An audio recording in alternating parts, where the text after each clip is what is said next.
بسم اللہ الرحمن الرحیم۔ السلام علیکم ورحمۃ اللہ وبرکاتہ۔ آج ہم انشاءاللہ تعالیٰ ایک بہت ہی اہم روایت پر بات کریں گے، اور وہ روایت جو ہے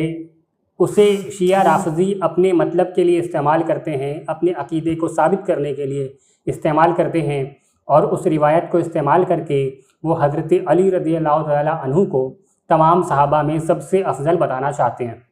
وہ روایت کون سی ہے؟ آئیے سب سے پہلے میں آپ کے سامنے وہ روایت پیش کرتا ہوں، اور اس کے بعد انشاءاللہ تعالی ہم اس کا جواب بھی آپ کے سامنے پیش کریں گے۔ اس روایت کو امام طبرانی نے اپنی کتاب معجم الکبیر میں حدیث نمبر 12341 پر نقل کیا ہے۔ روایت کے الفاظ کچھ یوں ہیں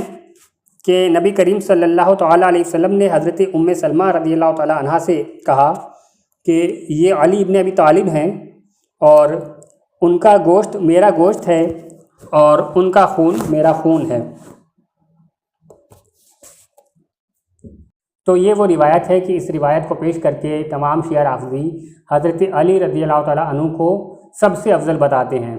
کیونکہ وہ کہتے ہیں کہ دیکھو رسول اللہ نے تو حضرت علی کے گوشت کو اپنا گوشت کہا ہے، ان کے خون کو اپنا خون کہا ہے، تو یعنی کہ وہ خود نبی کریم صلی اللہ تعالیٰ علیہ وسلم کے جسم کا جز ہیں، اور اس لیے نبی کریم صلی اللہ تعالیٰ علیہ وسلم کا گوشت اور خون کیونکہ سب سے افضل ہے، اس لیے حضرت علی بھی سب سے افضل ہیں۔ تو آئیے میں اس روایت کا جواب بھی آپ کے سامنے پیش کرتا ہوں، اور جواب یہ ہے کہ یہ جو روایت ہے یہ موضوع من گھڑت روایت ہے، اس کا حقیقت کے ساتھ کوئی تعلق نہیں ہے، یعنی کہ ایسی کوئی حدیث نہیں ہے، نبی کریم صلی اللہ تعالیٰ علیہ وسلم نے اس طرح کی کوئی بات بیان نہیں فرمائی ہے۔ آئیے میں اس کا ثبوت بھی آپ کے سامنے ون بائی ون پیش کرتا ہوں۔ اس روایت کے راویوں میں دو راویوں پر محدثین نے سخت کلام کیا ہے۔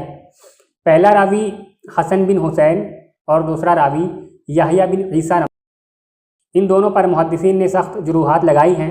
میں انشاءاللہ تعالی ون بائی ون ان کے دلائل آپ کے سامنے پیش کرتا ہوں۔ سب سے پہلے حسن بن حسین کی بات کرتے ہیں۔ حافظ ابن حجر اسقلانی اس راوی کے بارے میں یعنی حسن بن حسین کے بارے میں اپنی کتاب لسان المیزان میں لکھتے ہیں، ابو حاتم نے اس کے بارے میں کہا کہ وہ شیعوں کا سردار تھا، یعنی کہ یہ شیعوں میں بڑے لیول کا شیعہ تھا، سردار تھا۔ پھر آگے لکھا کہ ابن عدی نے اس کے بارے میں کہا اس کی حدیثیں ثقہ راویوں کی طرح نہیں ہوتی، یعنی کہ جو بھروسے مند راوی ہوتے ہیں ان کی روایتوں کی طرح اس کی روایتیں نہیں ہوتی، بلکہ الگ تھلگ ہوتی ہیں۔ ابن حبان نے اس کے بارے میں کہا کہ یہ حدیثوں میں ہیر پھیر کرتا ہے، یعنی کہ الفاظوں کو الٹ پلٹ کر دیتا ہے۔ اسی طرح امام ابو حاتم رازی اسی راوی کے بارے میں اپنی کتاب الجرح و تعدیل میں لکھتے ہیں کہ یہ شیعوں کے سردار میں سے تھا۔ اسی طرح امام دارقطنی اپنی کتاب تعلیقات میں لکھتے ہیں اسی راوی کے بارے میں، اور وہ بھی لکھتے ہیں کہ وہ شیعوں کے سردار میں سے تھا۔ اسی طرح امام زیلعی حنفی اپنی کتاب نسب الرایہ میں اسی راوی کے بارے میں ابن عدی کا قول نقل کرتے ہیں، تو ابن عدی اس کے بارے میں فرماتے ہیں کہ یہ منکر حدیثیں بیان کرنے والا تھا۔ مزید حافظ ابن حجر اسقلانی اسی راوی کے بارے میں اپنی کتاب تلخیص الحبیر میں لکھتے ہیں کہ یہ متروک تھا۔ امام یحییٰ بن سعید قطان اپنی کتاب بیان الوہم میں اسی راوی کے بارے میں فرماتے ہیں یہ شیعوں کے سردار میں سے تھا۔ تو محدثین کی اتنی ساری جروحات سے، اتنے دلائل سے ہمیں یہ بات پتہ چل گئی کہ اس راوی کے بارے میں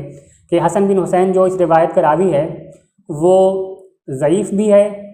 وہ حدیثوں میں گڑبڑ کرنے والا بھی ہے، حدیثوں کے الفاظوں کو الٹ پھیر کرنے والا بھی ہے، اور وہ شیعوں کا سردار بھی ہے، اور وہ متروک بھی ہے، یعنی کہ محدثین نے اس کو چھوڑ دیا ہے۔ اب اس روایت کا جو دوسرا راوی ہے یحییٰ بن عیسیٰ رملی، آئیے اس کے بارے میں بھی محدثین کا کلام میں آپ کے سامنے پیش کرتا ہوں۔ امام ابن حبان اس راوی کے بارے میں اپنی کتاب المجروحین میں لکھتے ہیں یہ ان میں سے تھا جن کا حافظہ خراب ہے، اور اسے بہت زیادہ وہم ہوتا تھا، بلکہ یہ ثقہ راویوں کی مخالفت بھی کرتا تھا، اور جب ایسا بہت زیادہ ہو گیا تو اس سے روایتیں لینا باطل ہو گیا۔ یعنی اس راوی کا حافظہ اتنا زیادہ خراب تھا اور اس کو اتنا زیادہ وہم ہوتا تھا، یہ روایتوں میں اتنی زیادہ غلطیاں کرتا تھا کہ اس سے روایتیں لینا باطل ہو گیا۔ اسی طرح امام ابن عدی اپنی کتاب الکامل فی الضعفاء میں اسی راوی کے بارے میں لکھتے ہیں، اس کی روایتیں ایسی ہوتی ہیں کہ ان کی کوئی مطابقت نہیں ملتی،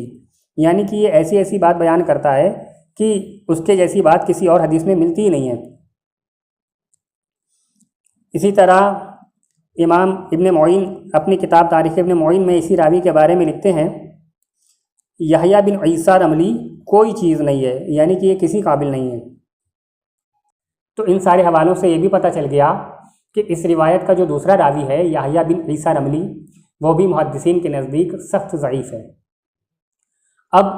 اسی روایت کے لیے، اس کی دوسری سند کے لیے ایک دوسرا حوالہ پیش کیا جاتا ہے تاریخ دمشق کا۔ آئیے وہ حوالہ بھی میں آپ کے سامنے پہلے پیش کر دیتا ہوں اور پھر اس کا جواب بھی میں آپ کے سامنے پیش کروں گا۔ امام ابن عساکر اپنی کتاب تاریخ دمشق میں یہی روایت نقل کرتے ہیں دوسری سند کے ساتھ میں، تاریخ دمشق جلد نمبر 42 صفحہ نمبر 169 پر۔ اس میں بھی الفاظ اسی طرح سے ہیں کہ نبی کریم صلی اللہ علیہ وسلم نے حضرت ام سلمہ رضی اللہ تعالیٰ عنہ سے فرمایا کہ یہ علی ہیں اور ان کا گوشت میرا گوشت ہے، ان کا خون میرا خون ہے۔ یہی روایت محدث عقیلی نے بھی اپنی کتاب ضعفاء الکبیر میں لکھی ہوئی ہے۔ تو تاریخ دمشق اور ضعفاء الکبیر دونوں جگہ پر یہ روایت ملتی ہے اور دونوں کی جو سند ہے وہ ایک جیسی ہے، اور ان دونوں سندوں میں بھی جو اعتراض ہے وہ بھی دو راویوں پر ہے۔ پہلا راوی ہے ابن داہر اور دوسرا راوی ہے داہر بن یحییٰ رازی۔ آئیے ان دونوں کے بارے میں بھی میں محدثین کے کلام آپ کے سامنے ان کی جروحات پیش کرتا ہوں۔ سب سے پہلے ابن داہر کے بارے میں خود امام ابن عساکر جنہوں نے اس روایت کو نقل کیا ہے، وہ اس روایت کو نقل کرنے کے بعد ابن داہر کے بارے میں لکھتے ہیں، ابن داہر جو کچھ حضرت علی کی فضائل میں بیان کرتا ہے اس میں اس پر جھوٹ بولنے کی تہمت ہے، تو محدثین کو گمان ہے کہ اس میں جھوٹ ہوتا ہے۔ امام ذہبی نے اسی روایت کو اپنی کتاب میزان الاعتدال میں باطل کہا ہے۔ حافظ ابن حجر اسقلانی نے بھی اسی روایت کو اپنی کتاب لسان المیزان میں باطل کہا ہے، یعنی کہ ان کے نزدیک یہ روایت باطل ہے، جھوٹی ہے، گڑی ہوئی ہے۔ اب آئیے ہم اس روایت کے دوسرے راوی یعنی کہ داہر بن یحییٰ رازی کے بارے میں بات کرتے ہیں کہ ان کے بارے میں محدثین نے کیا کہا ہے۔ اس راوی کے بارے میں محدث عقیلی اپنی کتاب ضعفاء الکبیر میں صفحہ نمبر 398 پر لکھتے ہیں، یہ غلو کرنے والے رافضیوں میں سے تھا، یعنی کہ یہ ایسا پکا کٹر رافضی تھا جو غلو کرتا تھا۔ اسی طرح اس راوی کے بارے میں امام ذہبی اپنی کتاب میزان الاعتدال میں صفحہ نمبر 3 پر لکھتے ہیں،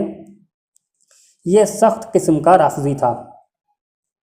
تو ان سارے دلائل سے یہ بات پتہ چل گئی کہ نہ تو مجمع الکبیر کی روایت جو ہے وہ قابل اعتبار ہے، اس کے دو راویوں پر بھی سخت کلام ہے،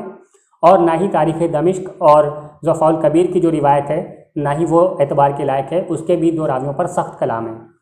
اب اگر کوئی شخص یہ کہے کہ راویوں پر تو جو جروحات موجود ہیں ان سے زیادہ یہ ثابت ہو جاتا ہے کہ یہ روایت سخت ضعیف ہے، لیکن اس کو موضوع کیوں کہا جائے، اس کو گڑا ہوا کیوں کہا جائے، کیونکہ کسی راوی پر کذاب اور وضاع کی جرح تو موجود نہیں ہے۔ تو اس کا جواب یہ ہے کہ کسی روایت کے موضوع ہونے کے لیے یہ ضروری نہیں ہوتا کہ اس کے راویوں پر کذاب اور وضاع کی جرح موجود ہو، بلکہ روایت کے موضوع ہونے کے لیے کچھ دوسرے قرینے بھی ہوتے ہیں جن کے ذریعے سے محدثین روایت کا موضوع ہونا پہچان لیتے ہیں۔ آئیے اس پر بھی میں آپ کے سامنے دلیل پیش کرتا ہوں۔ امام جلال الدین سیوطی اپنی کتاب تدریب الراوی میں موضوع روایتوں کی پہچان کے بارے میں ان کے قرینوں کو ذکر کرتے ہوئے ایک قرینہ ذکر کرتے ہیں، اور وہاں پر لکھتے ہیں کہ کسی روایت کو کسی رافضی نے بیان کیا ہو اور وہ اہل بیت کی فضیلت میں ہو، یعنی کہ یہ بھی ایک قرینہ ہے کسی روایت کے موضوع ہونے کا کہ ایک رافضی راوی اس کو بیان کرتا ہو اور وہ اہل بیت کی فضیلت میں بیان کرتا ہو۔ اسی طرح دکتور محمود تہان اپنی کتاب تأثیر و مصطلح الحدیث میں بھی اسی قرینے کو بیان کرتے ہیں موضوع روایتوں کے بارے میں کہ کوئی رافضی راوی اس روایت کو بیان کرتا ہو اور اہل بیت کی فضیلت میں بیان کرتا ہو۔ اسی طرح علامہ نور الدین اپنی کتاب منہج النقد میں لکھتے ہیں، وہ بھی امام سیوطی کے حوالے سے اسی قرینے کو ذکر کرتے ہیں کہ کسی رافضی راوی نے روایت کو بیان کیا ہو اور اہل بیت کی فضیلت میں بیان کیا ہو۔ اسی طرح الشاہ امام احمد رضا خان اعلیٰ حضرت بھی موضوع روایتوں کے قرینے کے بارے میں بیان کرتے ہیں کہ اسے کسی رافضی راوی نے بیان کیا ہو اہل بیت کی فضیلت میں، اور وہ ایسی باتیں بیان کرتا ہو جو اس کے علاوہ کسی اور سے ثابت نہ ہو۔ پھر آگے اعلیٰ حضرت اسی حدیث کی مثال دیتے ہیں کہ ان کا گوشت میرا گوشت ہے اور ان کا خون میرا خون ہے، یعنی کہ تمام محدثین کے نزدیک، تمام محدثین کے اصول پر بھی یہ روایت جو ہے وہ موضوع ہے۔ اس لیے اس روایت کا سہارا لے کر ہرگز حضرت علی کو سب سے افضل ثابت نہیں کیا جا سکتا، بلکہ اس روایت کو دلیل بنانا ہی جائز نہیں ہے، کیونکہ حقیقت میں یہ کوئی حدیث نہیں ہے۔ نبی کریم صلی اللہ تعالیٰ علیہ وسلم نے اس طرح کی کوئی بات بیان نہیں فرمائی ہے، بلکہ یہ شیعوں کی، رافضیوں کی گڑھی ہوئی روایت ہے، جیسا کہ ہم نے دلیل کے ساتھ آپ کے سامنے بیان کر دیا کہ ان روایتوں کو بیان کرنے والے جو راوی ہیں وہ سخت قسم کے رافضی ہیں، شیعوں کے رافضیوں کے سردار ہیں، اور اصول محدثین پر یہ جو روایت ہے وہ موضوع ہے۔ امید ہے آپ کو ویڈیو پسند آئی ہوگی۔ اس ویڈیو کو لائک کریں، چینل کو سبسکرائب کریں، اپنے دوست احباب کو شیئر کریں، ہو سکتا ہے آپ کے ذریعے کسی کی اصلاح ہو جائے۔ السلام علیکم ورحمۃ اللہ وبرکاتہ۔